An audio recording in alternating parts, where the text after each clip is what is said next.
You might think sitting is just, well, part of your day, a necessary evil maybe, or even a comfort. But what if that comfy chair is actually a silent, pervasive force, quietly impacting your health in ways you haven't even considered? For so many of us, especially with desk jobs, our days are just defined by sitting. We often see it as rest, right? A break from everything else. Yeah. But this deep dive, we're going to challenge that idea. We're going to unpack the real, often hidden risks of sitting too much, this sedentary lifestyle. And maybe more importantly, we're here to uncover simple, actionable ways you can weave more movement into your day, no matter how busy you are. And this isn't about, rigid workout plans or anything. It's really about those tiny, clever tweaks that kind of sneak into your day and, well, they can make a massive difference. Exactly. And what's fascinating here truly is how much the latest research is reshaping our understanding about movement and health. It turns out it's less about those grand, sweat-inducing gestures, and much more about consistent, sometimes tiny changes. But they really add up. They accumulate into huge benefits for your body and actually your mind, too. The science, it overwhelmingly backs this idea. Even minimal activity can dramatically counteract the negative effects of sitting for long periods. Okay, that's a big promise and honestly a huge relief to hear. So let's unpack this then. Just how much are we sitting and what's the actual cost? What does it do to our bodies? Well, the research paints a pretty stark picture, unfortunately. Think about the difference between how much we move and what our bodies are, built for. It's like a huge canyon, this gap. Studies show the average person, they're barely hitting 5,000 steps a day. Wow, only 5,000. Yeah, and for some, it's reported as low as 3,000 steps. Yeah. Now, compare that to, say, the CDC recommendations. They suggest adults get a minimum of 150 minutes of moderate intensity exercise or 75 minutes of high-intensity cardio each week. Right. Plus 2 days of resistance training, targeting all the major muscle groups. That's a massive gap for most people, isn't it? It really is. A significant, almost overwhelming gap. And when we talk about sedentary behavior, it's not just about being still. It's any waking behavior with really low energy expenditure. Think 1.5 METs or less. METs. Metabolic equivalents. It's basically a measure of energy use. So 1.5 METs is, it's activity so light, it barely burns more energy than just sitting still, like your body's metabolic snooze button is on. Barely awake. Okay. And interestingly, standing. Standing is actually distinct from sedentary behavior. It uses a bit more energy. That's jarring, actually. That standing is distinct. Because I think a lot of us feel like, I stood up, that's good enough. Can you maybe elaborate on why that distinction matters and what are the real health implications if we don't move enough? Is it just aches and pains or is there something deeper going on? Oh, something much deeper, I'm afraid. Yeah. There's a direct, undeniable link between sitting too much, that prolonged sedentary behavior, and an increased risk of, death from any cause. Wow. And specifically from cardiovascular disease, heart disease. Right. But beyond those really sobering statistics, sitting too much leads to a whole host of other effects you can feel day to day. Things like chronic pain, general stiffness that just seems to set in, muscular imbalances, persistent back pain, poor posture, even metabolic issues like problems with blood sugar regulation. Yeah. And you know that feeling, like your legs just feel weak or wobbly after sitting all day. Yeah, definitely. Some people jokingly call it noodle legs. It sounds funny, but it's a real sign of muscle atrophy. Your muscles actually start to weaken from disuse. Noodle legs. Yeah, that image really sticks with you. And it highlights this isn't just about feeling stiff, is it? It's fundamental changes happen inside us. Precisely. Exactly. And it's crucial to understand this risk isn't set in stone. It's highly dependent on how much moderate to vigorous physical activity you do get. Think of it like a heat map. Imagine plotting physical activity on one axis and sitting time on the other. Okay. The areas of highest risk, they're bright red. But as you increase your activity and decrease your sitting, that risk shifts through orange, yellow, into a healthy green zone. So more movement pushes you towards green. Exactly. The more you move, the lower that risk becomes. Yeah. So the good news here is we're not doomed by our desks. In fact, the antidote to all these risks, it might be simpler than you think. It's about shifting yourself into that green zone on the heat map. That is a huge relief to hear because, I always kind of thought you needed a full-on gym session or at least, 10 minutes of continuous activity for it to count. Has that understanding changed? Does every single minute really make a difference? Absolutely. And that's honestly one of the most exciting shifts in how we understand this, that old idea. That only bouts of 10 minutes or more counted, it's been completely debunked by recent research. Really? Yeah. Now we know that any duration of moderate to vigorous physical activity contributes to your health benefits. Even just climbing a few flights of stairs counts towards your daily total. Wow. It really changes how we can think about integrating movement, doesn't it? Yeah. It tells us every minute, truly every step, adds up. And the benefits, Oh, they're immediate and they accumulate over time. That's incredible. it is. Just a single session of moderate activity can lead to immediate improvements. Things you notice right away. Reduced blood pressure, improved insulin sensitivity, better sleep that night, reduced anxiety symptoms, even improved cognition, like focus and thinking, on that very same day, Just from one session. just from one session. And then when you make these activity breaks a regular habit, the benefits really start to stack up. They accumulate. You'll likely notice increased flexibility, better mobility in your muscles and joints, and significant relief, often, from that tension and pain in your back, neck, hips, shoulders. Those chronic spots that bother so many desk workers. Yeah, I know those spots well. And looking broader, regular activity breaks can actually reduce blood sugar levels more effectively than even a single 30-minute workout sometimes. That is surprising. Isn't it? They improve your posture, give you a real energy boost throughout the day, enhance sleep quality over time, and they jumpstart your circulation and metabolism. Think of like hitting refresh for your blood flow, washing away that sluggish feeling. You'll also notice improvements in core strength, balance, coordination, all while helping reduce stress and even speeding up muscle recovery if you do other exercise. And let's not forget the impact on just your overall mood and your ability to focus. It's all connected. Okay, this all sounds fantastic, genuinely. But what does it mean for you, the listener, navigating your demanding schedule? Especially when so many of us are just tied to a desk. How can we actually fit more movement in? Right, the practical side. There are loads of simple, actionable strategies you can weave into your workday, often without even feeling like you're working out. First off, movement breaks. They're incredibly effective. You could set timers maybe for 5 or 10 minutes every hour, or even shorter, like 3-minute breaks every 30 minutes. Just short bursts. Exactly. Use that time to get up, do some light stretches, maybe a quick walk around the office or your home. It's not just about burning calories. It actively combats that pain, stiffness, the imbalances, and it boosts your energy and focus for whatever's next. Okay, timers. That sounds doable. What else? Another great one. Pace the room when you're on calls. Oh, I've heard of this. Yeah. Instead of staying glued to your seat, just get up and walk around. It racks up steps, obviously, but that slight movement can actually boost blood flow to your brain, which can spark creativity and focus.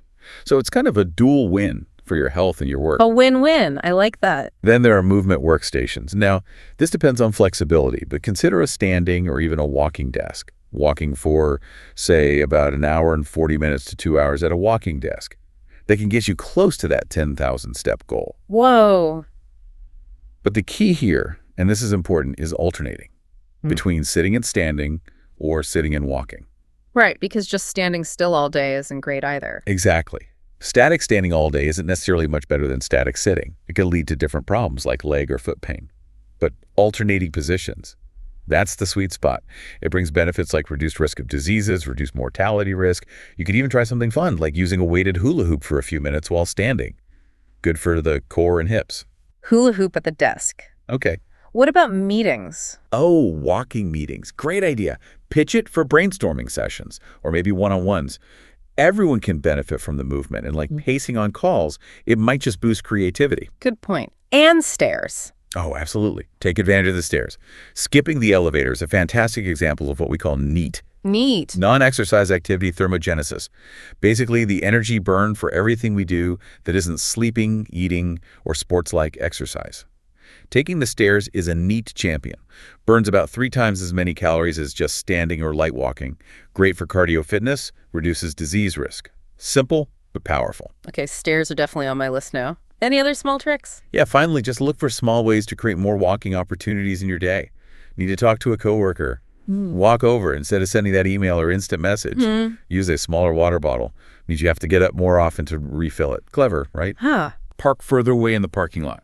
Walk to pick up lunch instead of getting delivery. These little trips, they might seem insignificant by themselves, but trust me, they truly add up. You'll get substantial steps over the course of the day, making a real difference. Okay, so we've got general movement covered, but what about, specific actions to address the actual strain sitting puts on our bodies? Like Are there targeted stretches or strength moves that directly counteract sitting? Absolutely. That's a really important piece. Stretching is key here. It effectively targets those muscle groups that get tight or weak from sitting all day. Right. For example, a simple chest stretch. You can interlace your hands behind your low back, gently pull down and open your chest. It counters that shoulder hunch we get at desks. Right, the keyboard hunch. Exactly. Or standing back stretch. Clasp hands behind your low back again, but this time gently move into a slight back bend. Helps counteract slouching forward. A cross-body arm stretch is great for shoulder tension. And don't forget your wrists. Wrist rotations can help if you do repetitive mouse movements. And for the lower back, a really common pain point from sitting, try lying on your back. A supine stretch, just pulling knees to your chest gently, or maybe some gentle leg crossovers or back rolls. Those sound like they'd feel good right now, actually. They probably would. And beyond stretching, muscle strengthening activities are vital too. This isn't just about, becoming a bodybuilder. It's about making your muscles work against some kind of resistance. So not just the gym. Not necessarily. It could be lifting weights, yes, or using resistance bands, but also body weight exercises like push-ups, pull-ups, planks, even carrying heavy groceries or doing some heavy gardening counts. Oh, okay. The important thing is to try and work all the major muscle groups over the course of your week. Legs, hips, back, abdomen, chest, shoulders, and arms. Oh, and here's a little ergonomic tip while we're on specifics. If you use a computer mouse for hours, Which is most of us. right, consider switching to a trackball mouse. A trackball. Why? Because with the trackball, your arm stays relatively fixed and you operate it mostly with your fingers. This can help prevent things like tendinitis that can come from those tiny repetitive arm and wrist movements with a traditional mouse. Small change, potentially big impact on comfort. Interesting tip. Okay, this is all incredibly practical, really helpful stuff. But let's be real. Consistency, that's always the hard part, isn't it? Trying to stick with new habits. How do we actually make these intentions stick, make them a real consistent part of our lives when schedules are already so packed? That's the million-dollar question, isn't it? Yeah. And you're right, consistency is key. It really comes down to setting yourself up for success, making the choice to move as easy as possible. First, try to schedule it, like literally. Put your movement breaks, your lunch walks, whatever active time you choose, into your calendar. Like a meeting. Exactly. Treat them like important appointments you can't miss. Non-negotiable. Next, wear comfortable shoes, or at least keep a pair nearby under your desk maybe. If your feet feel good and supported, you're just much more likely to get up and move. Simple, but makes sense. Also, maybe keep some basic fitness equipment nearby. Doesn't have to be much. An exercise ball to sit on sometimes, or a balance disc. These things can encourage more of that non-exercise activity without you even really thinking about it. For calls, definitely use a headset. We mentioned pacing, and a headset just makes walking or stretching while talking so much easier. Better for your posture too, usually. Good point. If you are standing at a desk, add comfortable flooring. A padded mat can make a huge difference in comfort, reducing fatigue in your legs and back. And don't underestimate social support. Find a workout buddy, or even just someone to take walks with during breaks. Having someone else involved significantly boosts motivation and accountability. Yeah, that buddy system really works. It does, and crucial advice for anyone who's currently inactive. Start low and go slow. Don't try to do everything at once. Gradually increase your activity level over weeks, maybe even months. This really helps reduce the risk of injury. Okay, gradual progression. Sure. Smart. What about tech? Any apps or gadgets that help? Oh, definitely. Technology can be a huge ally here. There are apps, like Mova is one example, that offer customizable reminders to move, guided activities you could do at your desk, and activity tracking. And of course, wearable monitors like basic pedometers or fitness trackers. They're excellent tools for setting goals and seeing your progress. A good tip when using them is maybe set a time goal first, like aim for 30 minutes of brisk walking. Then you can figure out roughly how many steps that is for you. Time goal first, then steps. Got it. And the really good news, the overarching message here, is that physical activity is safe for almost everyone. The benefits almost always far outweigh the risks, even for individuals with chronic conditions, though of course it's always wise for them to consult with their healthcare provider first. Okay. So, bringing this all together, what does this really mean for you, the listener, as you navigate your day, from waking up to winding down? Well, I think the core takeaway from this whole deep dive isn't about achieving, peak athletic performance.